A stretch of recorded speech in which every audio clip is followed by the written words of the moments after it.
تفسير سورة النور آية مجاء نسبة. أعوذ بالله من الشيطان الرجيم. إن الذين يرمون المحصنات الغافلات المؤمنات لئنوا في الدنيا والآخرة ولهم عذاب عظيم. بسم الله الرحمن الرحيم، والصلاة والسلام على نبينا محمد وعلى آله وأصحابه وسلم تسليما كثيرا. سبحانك لا علم لنا إلا ما علمتنا إنك أنت العليم الحكيم. أستغفر الله الذي لا إله إلا هو الحي القيوم وأتوب إليه. اللهم انفعنا بما علمتنا وعلمنا ما ينفعنا وزدنا علما. آمين. بيه سيبري سوية هجرية باكلاني كمناني أني بيناني أني سبا شهر ربيع الأول نيني هجرة سانكالو سوانا بسويني وطاني ولو فلاني ميلادي نصراوكا جاتي با فلاني مغاني كلي سانكالو تانا بسويني مغاني سباناي أمبي باكو جيكورني غرفولا مسجد سلام كونو. أعوذ بالله من الشيطان الرجيم. إن الذين يرمون المحصنات الغافلات المؤمنات لعنوا في الدنيا والآخرة ولهم عذاب عظيم. هذا وعيد من الله تعالى من كان كريمداني بغبغليه أني جنغ كتا فولي كبو ألافي كتا مغوما يرمون المحصنات الغافلات المؤمنات. مغومن دي مؤمن مسو من حكلي تجنيالا أتنغالندو مؤمني ديدو أتنغالندو أحكلي تهاري جنيا كولا مغومن بتا جنيا غالوندا ولا ala ye kankarimada min fo ye ka jangakata min fu ye o de bena fo abo cogo la mumini cema a hakkilite jeneya la mogo tangale kata jeneya galonda o la kasoro sere nani ti bolo fana o de lajaba ye min ye kharajan makharaj alqalibi ni aya foni de kacaya jeneya galon be da muso de la sino hari ce tangale ni jeneya galon dara labo cogola aya fo fana khaliba ni mu'minu muso de ka mu'minu muso beta wa ummahatul mu'minina awla bid-dukhul fi haja min kulli muhassanat. Awa mu'minu ba ciden ka furmuso ulu de kaka ka donni aya la kateme muso tangale mbeka muso fulu munun be donni aya la ko mu'minu muso tangale hakilite jeneya la mo fulu munun be do la muso la mu'minu baw wala siyama allati kanat sababan nuzuli wa hiya aisha bint siddiq radiyallahu anha kuma mana aya jibi sababu kera minin ka kola wa ya aisha cinya tigi de muso alaka je kabu fula bema wa gari ajmal ulama رحمهم الله قاتبة على أن من سبها بعد هاجة ورماها بما رماها به بعد هاجة الذي ذكر في هذه الآية فإنه كافر. دونك بغب بنا لا كافو كوني مغو يه أمبا عائشة نني ni aya injiginen kofe mغو na yamba عائشة بلاني جنيا كجنيا كفو أكا ni aya injiginen kofe doni ke baga bebbenna ka koye kafirire li'annahu mu'amidu lil qur'an parce que yere ekera kanna gele de sa kata qur'anama wa fi baghiyati ummahatil mu'minina qawlani mi yala mu'minu batto namba aisha tutte ni mugo min ye wulunani ka jenan galonda ulula ibe kafiriya ubete kafiriya don ka bawo yenyo soso ola nyogo soso te amba isa tutala ni aya ko fe ala kelen ko fe kabariya ka bo jeneyala ni mo jeneya galonda ala ni ko fe kafiriye soso di tola ni munu bato ni kuma nyogo na fo ufanaka ibe kafiriya ubete kafiriya kuma fulana na la don ka bawo boro asahuhuma annahunna kahiya kuma fula sahalenye munye muminu bato ube kome ambaishetu ni mo ni ye jeneya galonda ulu fanala ye kafiriye wode kuma sahalenye donc ni ya irana parce que nabi nyuma ala ye nabi nyuma ko muso koroshi ka bo jeneya ma kuma min nabi nyuma min kawsan nabi nyuma imbe min kawsan nabi nyuma be kawsa wulu ajami ye akawsa hadama dembe ni tara jeniyan galonda o musala o de junumu be bonya katema beka ala bode tanga katema beka donc ala ko ne aya kono akum mo munum be mu'minu muso tangalew abo chogola mu'minu che tangalew mo munum be jeniyan galonda ulula lu'inu fi dunya wal akhirati utigila mo dangalendo jiyan kono ala bu ge ko mabo kanne mala jiyan kono ولهم عذاب عظيم يوم القيامة لا جبابوه لا جبا من كبو كسبه ni mo min yeggi jeni an galonda mo la sere nani masore bolom ante minala sora kunna janga kata joli foray be anko busanya bisegi be boyla ika sere ya temina tuguni iye fasire sabato yoro lawa fula beya i dangalendo la jaba belebele baybi akera jole duru munu muso tangale ka jeniyan galonda la sere nani masere bolo mumini che tangale hakite jenela ka ko ye jeniya ke sere nani masere bolo ni janga kata duru de bino fe busanya bisegi be boyla ika sere atemina tuguni iye fasiri de i dangalendo jiya kono yomene kama do la jaba berebere baybiye woni momin tobira ki yere galontiga yade bal mode ya to min ye kuma min na kan no mo bolon soni ni salli wala fulana jenelo soni ni alimami fulana jena kelade do soni ewa ni ewa karmo fulana jena kelade do hada moden ki rokolo shide mo chaman be kuma do be anyu de fo abi fo nen ka kan no nen kam me yomal kama do bi jigi jannaba kono sabuna kharifa fuite jeniya sabati mo kan ni ko sabat do la kelente sere nani sabati len ka soro ube ayere nen ka fonye jeniya ke ube ni musodo kono ka soro ala ka soro afuru lente cheta bolo o yere na ma subuha wele de na yi subuha wele ko kono ya soro ni subuha de ewa ta ewa sere uba bolo jeniya te sabataka ube na kun karabara de osero ba bolo jenate sabataka ube na ko dore nana kam mi fondo dinne makka la sino kimbon ka hakili la kan ko sugu kenna jenate sabataka kono yere jenate sabati tanke ni subha welela ni sere ube donc mo ko jantu yere la soni karasay jenake lay soni karasay jenake lay aya yere koloshide kuma bere bawde do nu kam ko kan ko hadama do ndakono awa sarafuleya ala ko ni mugo yake i dangalendo jiyan kono la jaba buye la gara la jaba minna kabbu ko sobe hadisa sahlun nana ciden bolo sallallahu alaihi wasallam abu hurairah ka hadisa ciden ko istanibu sabwal mubirat akwa ya yire kuroshi ko wolon fulama o ko wolon fula ubi hada madin ka dina halaki kire halaki jiyani la gara قيل وما هن يا رسول الله ni ciden yen ni nyaangu gona fo seba unyana ulube korto ciden ku fode puru kaseku yere kolosuma unina nanta tekele ni eko ko wolon fula be sisa mbu fo ube mo halaki bi tachi bi do jannaba kono do ba fo te fo ne nyana ya uba ka samara fara nyonka mais sebo nin ko nyogona fora ulube korto ciden ku fo bu yere kolosuma chogomi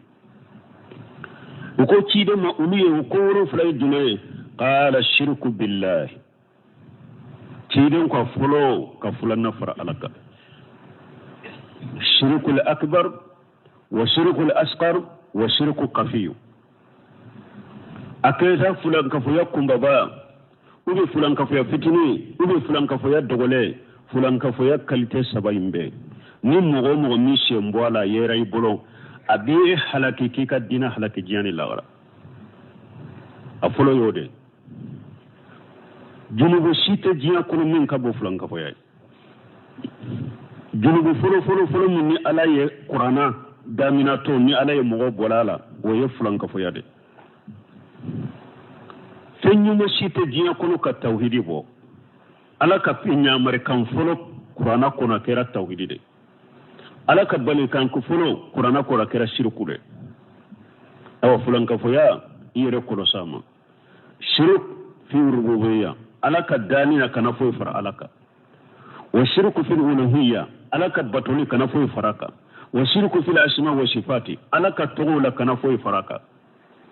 fulan kafuye be mogo soro ala fanfela la ni yoro sabala fi rububiyya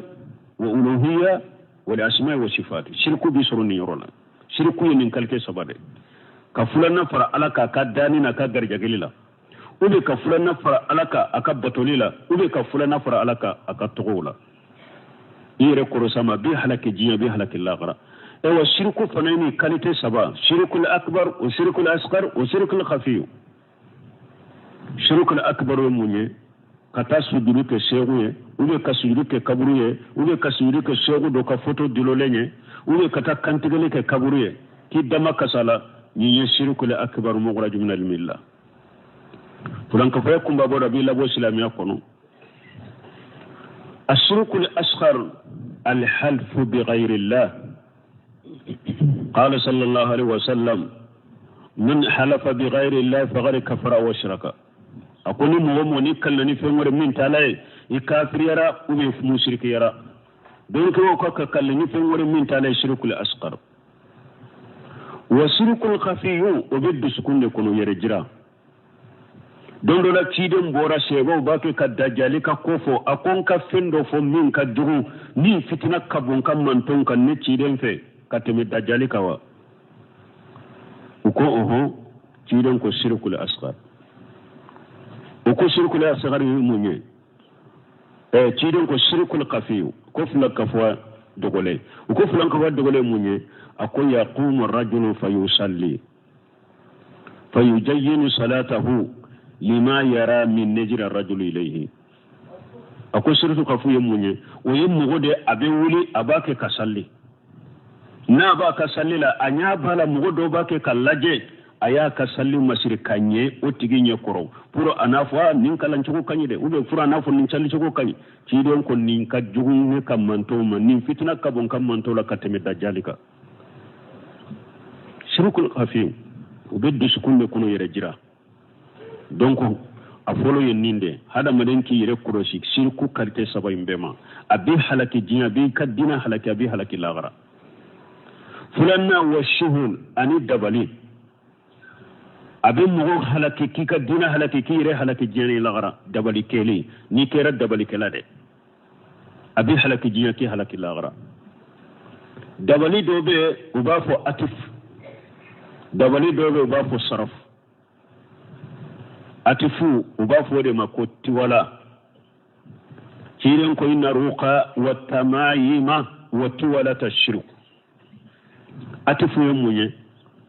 ka fendo dila ka mogo do kanu dusukundo nyogonna ka soru tunte nyogon fe modi ganaw be min ke soma ni domaw illa jarabila muso dola muso makotila atife ikata moru fe u ka fendo dila pour muso inka ekanu u do fana bo dabali sugu dila ka do muso la ado atese ka sigi nama edeye atese ka da atese ka siga fo aka edeye ikanu be do dusukuna fo atese ka nyai ko uba funinde mal atif ni ya haramu de fulan ka fo yade do a ube muso kata mori ganawu fe a ne cheye do wore de franka de donc a bode fe fendo dilanye ibe seka yele makana ne ma chogo minna ben kanu o fana bo o sugu dila ko alebe aw kanu do nyogonna ninde to atifu uba funinde ma tiwala kiren ko fulan ka fo yade do sarfu munye kam mogo nege bo mogo la mogo ana kam muso be nyogon kanu o kanu be nyogon bisukunna o hasida ye eta o be nya bora muso inofe ka fendo dila ka chein koniya na juguya do muso bisukunna puru muso mbese ka furusa ka bo abolo chokomi ku karafa ku faraka bo nyogona o ba foninde masaraf ay fanay dabali de mogo be nin ko sugu de ke ube kata mogo do dabali ka fa do ala ube kata mogo do dabali ka bana ube kata mogo dabali ka faga awa ciiden ko fen fulana minna be hada made halaki jiyan kono kika dina halaki ka lagara ciye bolo o yenninde dabali ciiden ko laysa minna man sahara aw suhira lahum ako mogo sitan doye mogo minni ebe nini mogo bilala nyogo na do ba dabali ka dabali ke ube ni be ta dabali ke lawde fe ube dabali dilaye ite islamay ciiden ko ite islamay da yere debe dabali ke nini mogo bilala nyogo na be ta iba dabali ube be ta dabali ke lawde fe ube mogo dabali ye ciiden ko ite islamay awai halaki lendo ha ibe komi nabi halaki jiya bi halaki lagra sabana ciiden ko waqatli nafsa allati harrama Allah illa bil haqqi anika nin faga ni ala ya fagali haramu ya kasru hakkete nin faga hakke sabade ni mogo faga shere sabatira ka ni sharia be abe faga na tigi ma yafa na ya Allah se sharia ma abe faga ni hakke ubi mogo furula aye jene yake asabatira ka be farakiro abe faga ubi ni mogo murtira ka bo dina la atumbi islamia dina de la murtila ka ke kafire abe faga ni hakke ni sabade ni sabad dola kelente mogo munum be baga ni na ka bono anina doro ka joli do ka faga ode sabane nimbe hada madenka wa dina halaki boloki yere halaki jani lagara mo faga wa aklu riba nani riba du riba akerasa mo do de jurudo ela karasa watan fule ni ba sara watan fula riba de do akere ta itara banki de la ya juruta ni ba sara be entre fraka riba de do anuniya kacha ciiden ko iriba ko abeta fo ewa bi wolon fula abunda beta anoniya beta bi wolon fula ni ko ako annogoma de ye annogoma junubun nogoma de ye ini wolo ba kaje iwolo ba ina kaje ka ka fo nyake ako iriba junubun nogoma ne wode be category kelena abena harisa dola ko irima drome kele akadare hime kele ikonola akajuguni min sitti wa salasina janiya ko akajuguni janiya siya bisaba ani woro jone do jeni e riba drahime kele konola akajugu janiya siya bisaba ani woro wakilu riba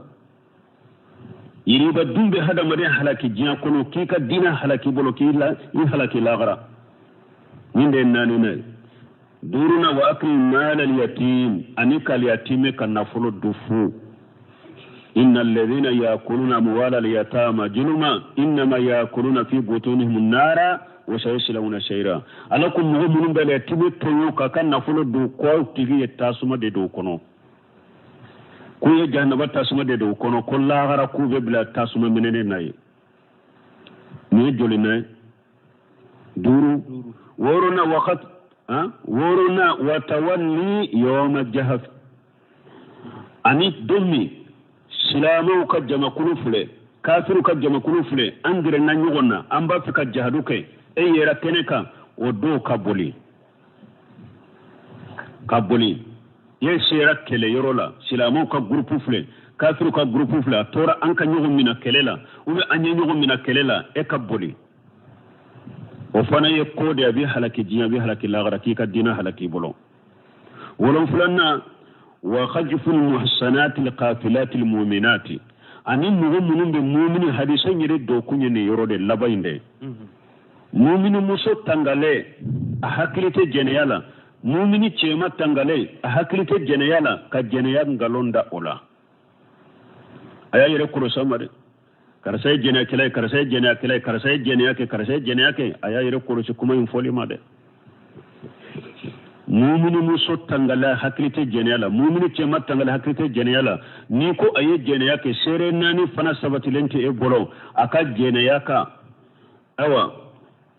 kodo kuma do ni kuma min fo nabi halake jinya ke ka dina halake abi ka dina halake ki yere halake jani la garabe sabu ni mubiqat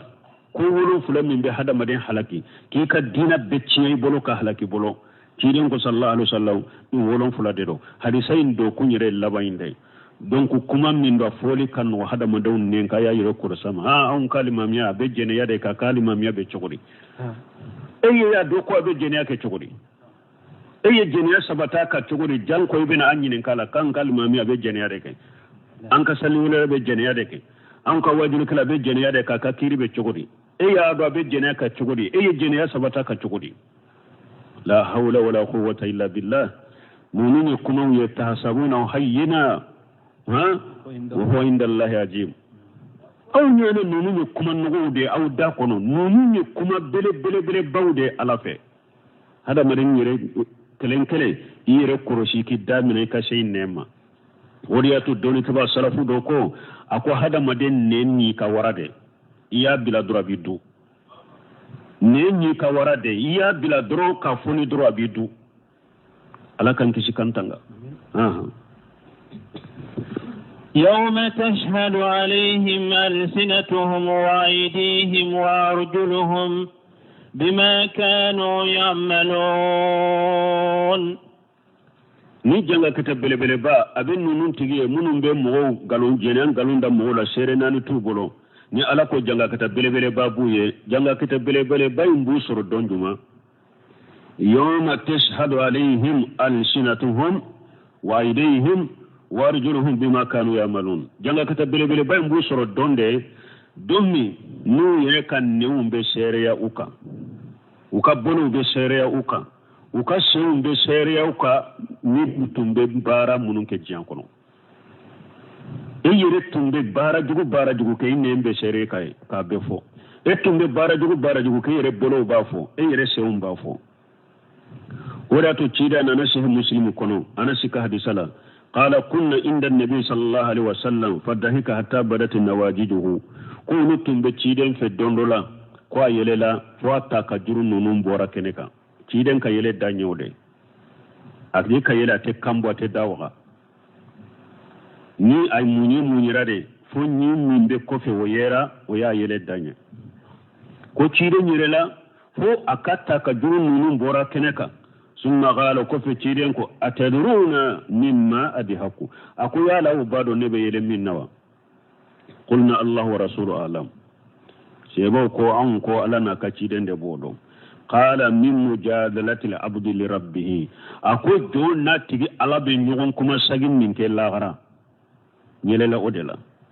yaqulu ya rabbi alam tujirni min al-junumi fayaqulu bala fayaqulu alla ujiju alayya illa sahidan min nafsi aba fontigi ala yala ede ma nekkisi to ñalima jiya kono wa ala bafu awo aba fontigi ala nte wasake ni mogoshi aka sere yanka fo nyire de ke sere nyire ka fa yaqulu kafa bi nafsika al-yawma alayka shahida awa ala bafo bi yere wasira yere ka sere ni yere ke sere yere ka وبال كرم عليك شهودا وبال كرام عليك شهودا او نكمل كامنو تمبيك بارو سبه ني اولو فنake ikashere فيختم على فيه نين كرا دور على بجو على بادا نورو ويقال لاركانه على بافو اكسوفهما ينتقي فتنتقي بعمله فتنتقي بعمله على بافو اكسوفهما سوفو akasufeu ayekuma ewo yi bara ke kasufeu bafo summa yuqalla bainahu wa bain al-kalam wa kufi nika sufeu ka bara ke tabefo ala be dafana funi abe boy ini kuma chebe kuma fa yaqulu bu'da lakunna sufuqan wa sufuqa dayim bafo sufeu ye yuruma janya be awye maboni be awye ani yuruma janya fanni kunna kuntu unadilu nettumbe awde defa aw bina sharia neka nettumbe awde defa aw bina sharia neka aw ma bonendo nemala jiden ko nyelela nindela donc kayira hada madin kene kala min fo ida ibolo isew isufew ijantula de juruka kula ibolo ikusiri de yomul khamado ala bida noro de ida bi noro ibolo yefe wo fenke jurmu ke bolo bafo shew ni jurmu ka bafo bal o junuduhum aya wala la hari far kula bebe kuma bebe sharia kika yitumbe bara min ke jiya ka be fo يومئذ يوفيهم الله دينهم الحق ويعلمون أن الله هو الحق المبين يومئذ أدو يوفيهم الله دينهم الحق ألبو كروشيكو كسر حقيقتك دوما دينهم الحق أي حسابهم نيني كروشي لدي alabu kuroshi ku fese uni sara min kaka alabu ka sara dafalenta ka duma qiyamah kenega yufihum Allah dinahum lihaqqa alabu ka sara dafale abata ka duma wa ya'lamuna anna Allah huwa al-haqqul mubin ado uyire bado ko ala ta de tiye ala de tiye bangalendo alaka kuma da yake alaka kitabu da yake alaka kiri da yake alaka fesefele da yake alaka rijanna yake alaka tasma yake iben nimbe do ado nimbe da ke cinya bangale munye koro ado ay wa'duhu wa wa'iduhu wa hisabuhu huwa al-adlu alladhi la jawra fihi wire bena do ko alai lahidu kamin fo alai kankar madam mun fo alaka koroshini huwa al-adlu abebe tilinga de kabbi to nolitala wire beno do ado الخبيثات للخبيثين والخبيثون للخبيثات والطيبات للطيبين والطيبون للطيبات أولئك مبرؤون مما يقولون لهم مغفرة ورزق كريم أنبا إشتك كباريا كاتا والذي بالأفك إن الذين جاءوا بالأفك كاتا ويرو كانن يرو لا وبيتو نيامبا إشتك باريلي على كل خبيثات مغو جغو كما جغو كيوالي جغو للي خبيثين وبي awa kuma jugu folaw de ube kewale jugu folaw de ube che jugu de ni aya betan ni chogodela al khabisatu muso jugu kuma jugu kewale jugu lili khabishina ube che jugu de ni kera che jugu de muso jugu de kanka ke eka furu muso e ni kera ce jugu ye ere kanka ka kuma jugu fo ni kera ce jugu ye de e ka kewale be jugu ya mana fule ka yira de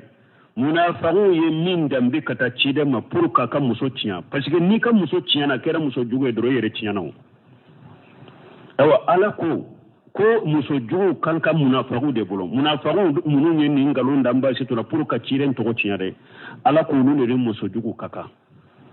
ulu de ni kuma jugu kaka ulu de ni kewale jugu kaka me mu'minin nununte wal khabishuna ce jugu fana kuma jugu kewale jugu lil khabisati obe ke muso jugu de ce jugu kuma jugu kewale jugu obe ke muso jugu de ni muso munun jugu yara de wuce obe jugu yara uchew be juguya unem be juguya ukeware be juguya me muminu to oye mana munafiqun munun nin galonta ka dacci den kade ulu de nin ko sabab be kaka kateme muminu ka ulu de kuma jugu kaka kateme muminu ka ulu de kewale jugu kaka kateme muminu ka ulu de muso jene yakka kaka kateme muminu ka ciden te oye ciden tay munyala bino fo wattayibatu muso nyuma kuma nyuma kewale nyuma litayyibina abeke cheude che mununye che nyuma uye uka kuma ubenya uka kewale ubenya muso nyuma kuma nyuma kewale nyuma ode beke che nyuma uye wa chide no ode kaka chiden ka muso nyuma de chiden ka kuma be kuma nyuma de chiden ka kewale be kewale nyuma watayyibuna litayyibat awa che nyuma ufana kuma nyuma kewale nyuma ulu fana beke muso nyuma uye ulu amba shetu dambe katanina amba shetu toye amba shetu ni che nyuma de kaka amba shetu ni kuma nyuma de kaka amba shetu ani kewale nyuma de kaka che nyuma kuma nyuma kewale nyuma ulu de beke muso nyuma uye wada to ala ko ulaika akun nunu fulere nin che nyuma ni muso nyuma fulere muburawuna mimma yaquluna mogo yemmi fo ka bari lendo kabwama mogo yejeni angalo mi fo ka ubari lendo kabwama nin che nyuma nin kuma nyuma folaw nin ke wani nyuma kelaw kuma mi foruka muminu chemo ni muso mo bari lendo kabwama lahum maghfiratu muminu chemo ni muso ma alaka junubu ya alaka suturani junubu ya fa de bu huniye warijun karim ani sara min kabbu kosobe tuma bunu sami rahimahullah har ko ama ko kafiru ko hu ka wulumara ko be wulumara ko safune de bu bolo ko be uluko ko ni ulu banana ko ba furake ako kana bali mogola ala ko al khabisatu lil khabishina wal khabisuna lil khabisati ako kafiru de do mo no lewo de do mo jugu de do ulu de kakake ulu nunu de kaka ako niye kogo jimbe ke ka dien safune beke ka wuluko ate seneya najasul ayn ako wulu yere jati de sofelendo dinya baji beke ka dien sabune beke ka wuluko ate seneya asofelende do mais al khabisat lil khabisina aw do fana be kaba ko lawde lade ko wulu docteur so de bolo ko jakku ni docteur so de bolo anka don ko do mum beta yala ubeta mum majjamu node ko le do ya ka jakku mani de ba bolo abe kasikata ale nyana ko wore de ko ja ko ka jakku mani de mankino ko beta na docteur so la awu de be ulajeni nyali laje e yen ni fo don ko do bora saudi atara yala amerike jakku mani docteur so be wulu docteur so be ko kabako ako wulu docteur so ba bolo jakku mani docteur so ba bolo aw fure palestine islamu ka denyere abe barigo fajila ka blataka awulile abe islamu ka denyere ta kabila kono aw de bena ko jakumani docteur so aw de bena ko wulu docteur so abake ka bombu tonu la majigi e wa hada madunka bombu tolila tonu na ma abake ka jiga hada madunka ka tasuma kula ku jani fu ko jakumani docteur so hinna de yenni al khabisatu lil khabisina jakumani fennugolo ulu fennugolo fen sobele ulu fen sobele de kakulu yere sobele ndero ulu yere khabisatu de kubasawu wallahi fen jugude do ulu fen jugude marali kakao o te kabu tamabu majamude ubedo ni aya de kono ulu yere ka jugude ulu ni jugumo de kakakoyi oku koye uka ewa eta uka sogoni ne kana duma ka docteur so joye ulu de kaka الخبيثات للخبيثين والخبيثون للخبيثات والطيبات للطيبين والطيبون للطيبات أولئك مبرؤون مما يقولون لهم مغفرة ورزق كريم يا أيها الذين آمنوا لا تدخلوا بيوتا غير بيوتكم حتى تستأنسوا وتسلموا على أهلها ذلكم خير لكم لعلكم تذكرون. هذه آداب شرعية أدب الله بها عباده المؤمنين وذلك في الاستئذان. منكسر كوني يسلم يا سريا كجونا كأدب دوي ni ala ya ka muminu ladabunaye ko jamana nye doni jamana ye ko jamanye islama jamana de bonni adabu munu fulen ni hadisate fiqhute qur'ana kono de do qur'ana fana tumbe kala jamana in kono ya ka durushi abu kunna eska adabu min bena fo be jamana in kono wa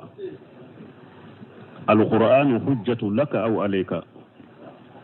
ngala dalil anka qur'ana kala kanan kan ka huje lagra ya rabbi amin amin ya rabbi allah ni adabu ye munye ala ye nyamre li de ke ya ayyuhal ladina amanu an ko abdullah ibn mas'ud ko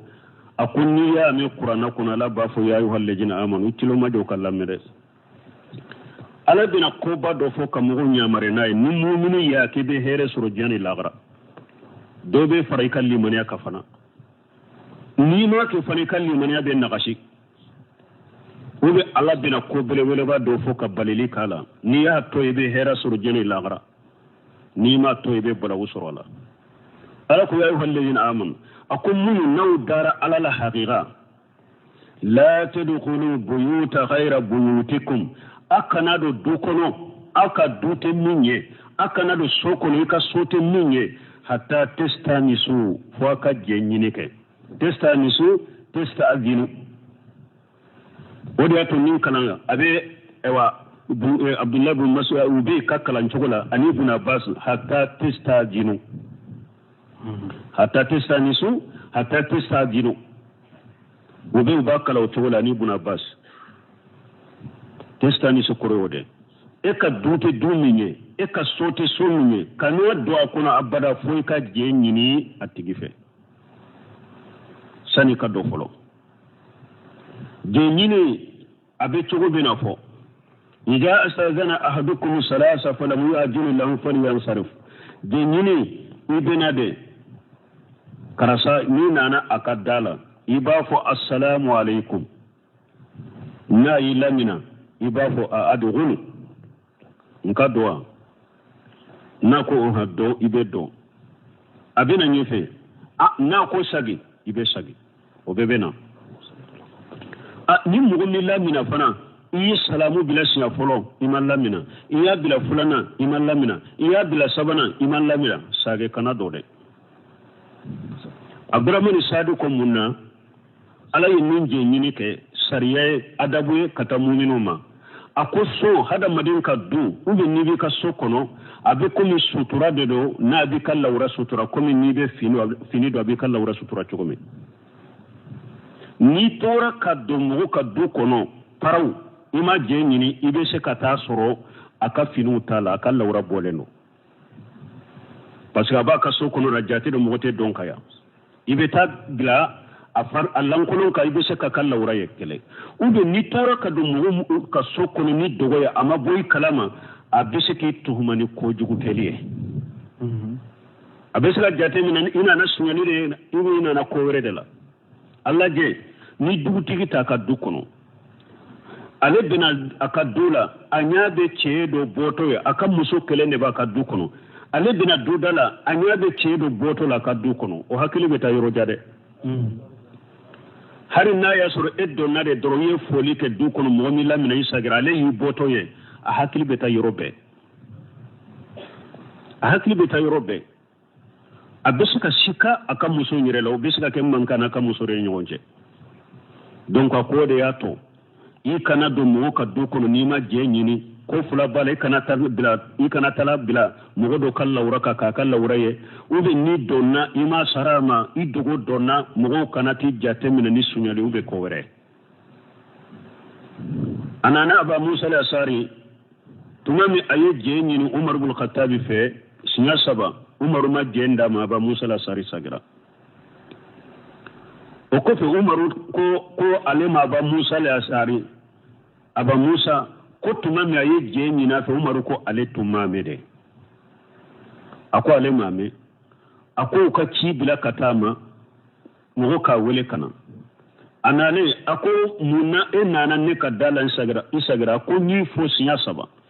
ni gaje ni sinya saba ibi lamina isagira ni ya me ci den fanalan ako ni nana ka mo je ni ka salamu bila sinya saba mi lamina ikasagi awa ako ibe sere ni nade ni sere masoro ni na ko ci den ni fo mbi bo fuki bana tara fo madinan kawye ko ninte minani umar madinan kaw ko an ka demisen fitini do de be ken ni sere doro lam asma sauta abdullah ibn qais yastajin ako pasga abdullah ibn qais kunni ma ka kuma mi tumama inje nyini ako aye jenda makado ya nyini umaye ya suratara kunni asagina kana ayen ni fo umaru kunni ya mecci de nyen fo umaru kunna ni sere de sunu ni bugo ki bana atara marinan kawfe ko la yashhadu laka illa ashgharuna ko mo shite ki ika sere ya fo ambe fitini ambe ka kuruminye de wodo be taka ki sere ninna fa qama mahu abu shahid al-khudri wulila kafara abdullah ibn qaishika fa akhbara umar bidhalika ayu umar kibarano ko umar ma ko ciden de ni fodre fa qala umar ko alhani anhu safqu bil aswaq akun netum be sanni fere min ke sugula wode yi sugula kaboni hadisala ni ne mame donc jenyine sinya sabade ni nana mugo jenyine nana kaddu dala ibe salamu bila sinya saba na ilamina iba nyina fe kado na mi lamina ikasage awa jenyine adabula bun kasiri rebo donati ليعلم أنه ينبغي للمستأجر على أهل المنزل أن يقف تلقاء الباب بوجهه ni nana eba fe ka jenyi ni mo fe ka do kono kana jo du dala ni nye silembe du dala ni du dayele la inyabe du kono na bela jenyi ni adabu toye yikana ukede yikani ni si du yire kono na du dala parce que hadisan nana ولكن من ركن الأيمن أو الأيسر إذا جو دو بروتو كني ينفع إذا جو دو دا نما ينفع ميكانيني سيداما كني ينفع إذا نما ينفع إيجوه ويقول إبا السلام عليكم السلام عليكم إبا فولي بلوكا ننشغلا وأنه جيني قال جاء رجل فوقف على باب النبي صلى الله عليه وسلم يستاجن ujeli ko ceedo na ciiden ka dudala be jenyi ni ciiden fe fa qama al bab mustaqbil al bab ajora ka ni sidda yerema fa qala lahu nabi sallallahu alaihi wasallam hakaja anka aw hakaja akota yanfe ube kata yanfe fa inna mal istidanu min an nadri ni yayi anko jenshira ko jenyi nin ka ken ko akoro kana fenye du ko min manka ni e jora ki ni siddu madu du da yelela ube du da yele ngo ebe fenye mi manka je nyini koro yede ikake ije je nyini ikana fende yeddu kono i manka minye donc ni de je nyini ke kana ijo ko inye shida yerema wa fi sahihi an rasulullah sallallahu alaihi wasallam annahu qala anna nabwaru muslim kono ciden ko law anna amran atala alayka bighayri idin faqad fatahu bihasati faqat aynahu ma kana alayka min junah awa ciden ko ni mugo nana abake killaje ka du kono ka to kelma abake killaje du kono akonni ye beleta ka filala ka nyachi foitila ni ya nyachi foitila wani jabir qala ataitu nabiy sallallahu alaihi wasallam fi dayni kana ala abi jabir ko alena na ciden ma ko juru do de be tumbe ale fala nano kibariya ni ciden fe فدغيتني بابا فقال من هاجا كو علي دغوشي كيدن كو جوندو فقلت انا مانا جنيني ادابولا انكو فلو يموني جنيني بكسيا سبا ني سلامو بلا سيا سبا نا يلا منا يدي مو فرaka adugul nkadowa na ko iddo ibedo na ko ikasagi be saga bena ayala ninte foloy fulen na ni be jenyini kani jo kinye sidama ke daknya fanna uba numu yanfa wala ibe mufo ibe kaji salamu jenyini ke ninte fulay sabana ni eye jenyini ke ko assalamu alaikum to ko alaikum salam mani anta mana dondo i katto min donende i togofo akere togo yore de akera kuniya de on ni togo muhammadu ni doni ni muhammadu ba fo muhammadu fulana de ube ni do i doni ni kunye de iba fo Abu Abdullah de do abi doni minye ibi to de fo kana fo ne do wode fune ni hadisa kono ya Jabir na le cide ma aye jenyi ni cide fo cide ko gondo ako ana akonne do cide ko ana ka annahu karihu mun kuma cide nyako ako ana mana ana waye kuma yawa wa inna ma kariha jalika lianna hadhihi lafjatu la yurafu sahibuha hatta yufsah bi ismihi aw kunyatihi allati huwa al-mashhur biha mun na cide nyen ko parce que ni ko ne ite do fo yiki togo de fo ubi donen do ni togo mi nyen mo bolo ibo de fo ne kana fo ko ana ne do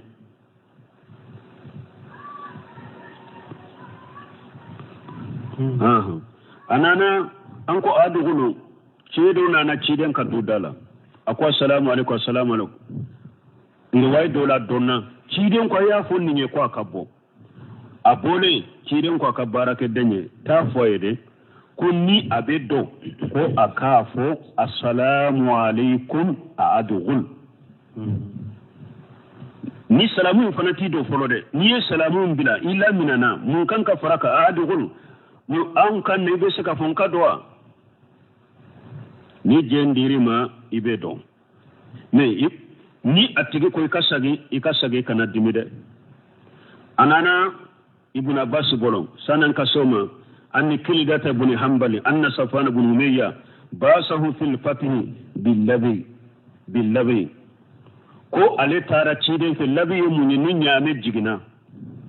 akan nunu fulumi ni ba biri wa jaddiyati ani sine fitini do wa dagabisa ani jere fitini do wa nabi sallallahu alaihi wasallam ala alwadi wa yasra bi makkah sanfilala qala fa dagaltu ala nabi sallallahu alaihi wasallam wala musallim wala mustadini ko aleddo na cidenka amma foli bila cidenka amma jenyini ciden fe fa qala sallallahu alaihi wasallam irji fa qul assalamu alaikum adghul ciden ko sagi kabo ika foli bila ika fuyalin kadowa wazalika bada ma aslama Safwan nin kera de Safwan islami alen ko fe ay ibn Abbas sallame de pale wakati la bene be kuma min fo janko aunta wani ibn Abbas radiyallahu anhuma qala salasu ayati jahadahunna an-nas ako aya sababe qur'ana kuna ko hada madum banna waya sabala aya sababe qur'ana kuna hada madum banna wuluma tawde kabara kenuye قال الله تعالى إن أكرمكم عند الله تغاكم أكو ألاكو أكم مغبان ني ألافي ويا ألا يسرنا بغدي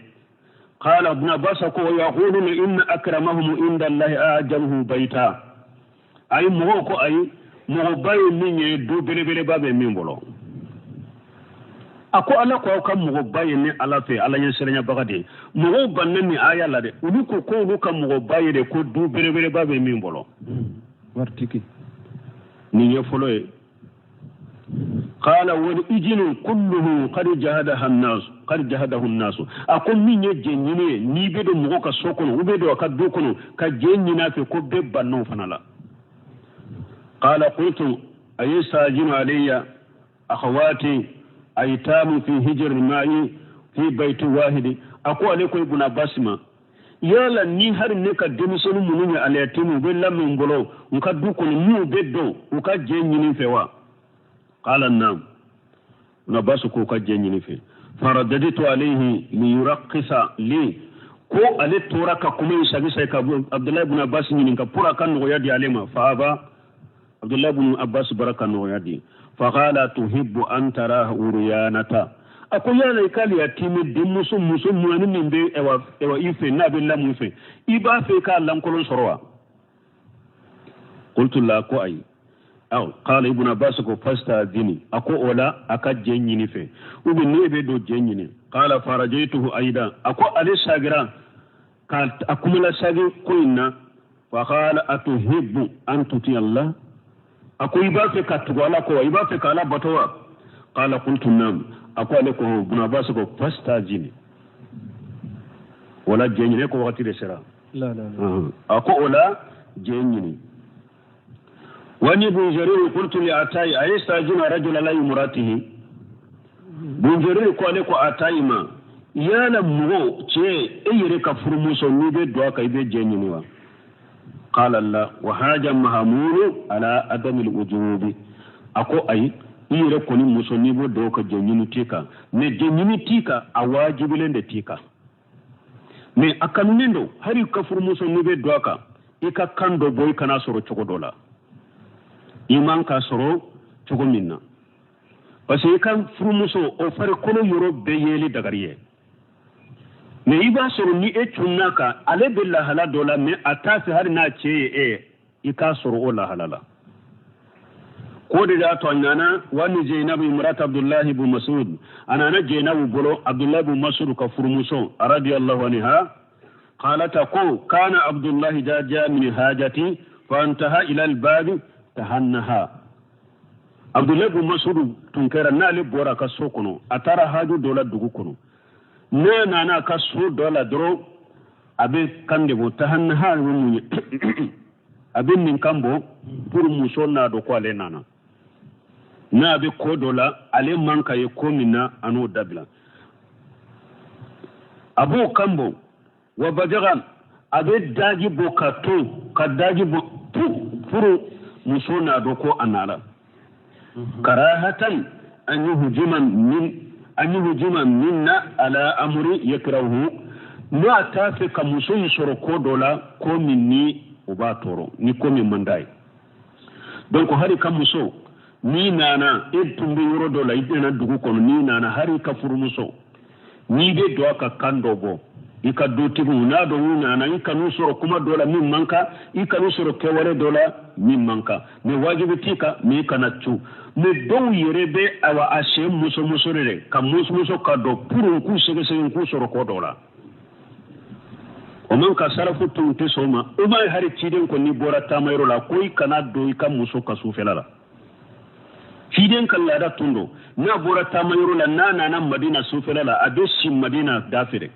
dugu dafire atedo ni dugu jerade donc ewa tile bora ewa tile ganfe wala hawatu na nyona abedo so kono ko na ciden ko ni etara tumala etara tamarola ika tamay njanyana ako ni nana ikana troka do ika musokate ni nana hari sofere ibe sis dugu ko felala kamma konini ke pour ni dugu jera muso mbese kala beliminke aba haketo brakoro shu dili ni fu abulu ke sani ekata soro chogodo la mimmandiye ne wo yeciden tile hadisa saruba ko yeciden tile parce que téléphone ko tunte mais si ça ni eyere ya fu ka musoy iya wala ni eri mbena ni nana eri la sufelari ro telefelaro afora ikaba abe daga ikado parce que abe ale bado kaba ko ibena ciden tantu kera téléphone ko de tala donc ko kana tuuka donc ya hira hari ewa ikam muso ni be doaka kando bo ikana tasoro chogo dola mi mandiye wotumbe salafu o chamande fule sarafu kono ya atumbe salafu katabolola nulu koni be do ka do kono do be kando bo puru ewa muso nado ube dumo nado kunana ni ciden ka harisa min fana fo afana be komi bake ka koriya de kembu tele ya annahu naha an yutruga rajulu ahlahu turuga وفي رواية الليلة يتقولهم چيدن يباليلك موكنا بوتاما يرولا كتوكا دوكا دمبايا كسوفلالا كو جنفاكا دوكا كوي كانو كده وفي الحديث الآخر أبي حديث ورلا أن رسول الله صلى الله عليه وسلم قدم المدينة نهارا فناغ بجاهرها كو دوندولا تلفلالا في كو چيدن نانا مدينة أيا كان يامي برين مدينة كفرين وقال انتجروا حتى تدخلوا إساء ako ayemma kononi kay fo ula fela kashe yani akhir an-nahar fo sul laban kashe hatta tumsita saysatu o kore munye na yasru muso ka kunya gasale mindo ugo kumpenye ko labbe cide ni jaman nale Madina unana tile de dare me ako be ka to dugu ko fe folo muso ya do kaba cewu nana ube dugu ko felala ako be kam makoni ke wula fela ambe do donc muso min ka ko shigi nyagalendo aku ka ko shigi teye wa tastahidal muqibatu aw talen ko fe tumana shi munun kera ala na ye shi munun mara parce que nce te har min madi ulu fana labbe kudi sana akata cuka donc min be islamiya adabu ye ni abe mumini adabu naye donc ala an be se ka joya we koriyali ke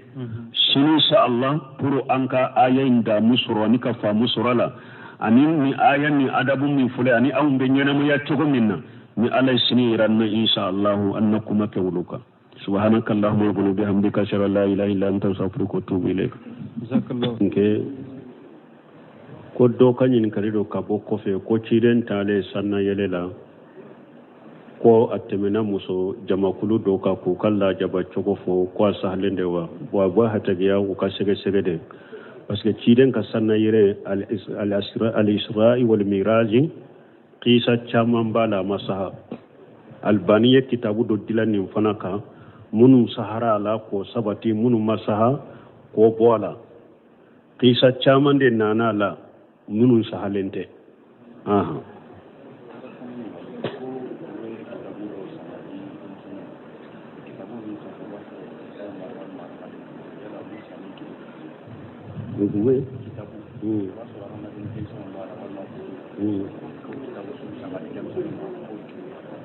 bon ko kitabu mo be kitabu sa ka di demisenu ma me kitabu min ni photo bala adama dem photo ni ma photo bala ugo o sanni ke chogode o don ke ba yira kitabu min ni aya sura dilalendo nafa bala dina nafa do bala me photo imbaka ni ya sa photo imbese ka cinya ka bola ebe photo inde cinya ka bola photo inyoro kunkolo yere bo fara ka bola ube ibe kole daka ube ibe khilafu daka mana ka papier do dila ka daka comme bu ka kayu dila chokomi mana ko ni be fere ke ka photo cinya ka bola donc ibi yere na fani kitabu me pemmi ba ko ni bi yere na fanai wo don kuma ko na be yuro mira te se ka cinya e kala nyini te ma kitabu sa photo kama e kala nyini ke ka ke kitabu sanna e bolo na fa min bala de e ma kote photo la ikalla nyine ka ke we wa alaykum salam